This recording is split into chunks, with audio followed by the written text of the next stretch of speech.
পিসির ভাষায় বা কম্পিউটারের ভাষায় কেবি বলতে কি বোঝায়?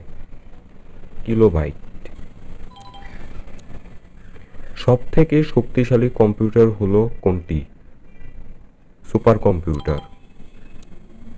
ডিজিটাল ঘড়িতে কোন ধরনের কম্পিউটার পাওয়া যায়? Embedded computer. স্টোরেজের সবচেয়ে বড় একক কোনটি? টিবি। একটি প্রসেসিং ডিভাইসের উদাহরণ হলো কোনটি? স্ক্যানার। সরি, ভুল হইছে। Special function card. ইউনিক্স নামক অপারেটিং সিস্টেমটি সাধারণত কোথায় ব্যবহার করা হয়? Web server. নিম্নলিখিতদের মধ্যে সবচেয়ে ছোট কম্পিউটার কোনটি?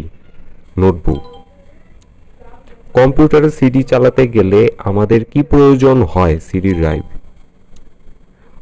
কম্পিউটারের তথ্য কিরূপে সঞ্চিত থাকে? Digital data.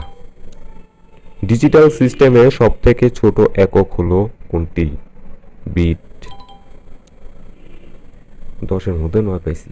যাই হোক, চ্যানেলটা বা ভিডিওটা যদি ভালো লাগে লাইক করে রাখবেন, এরকম আরও কুইজ ভিডিও পাবেন।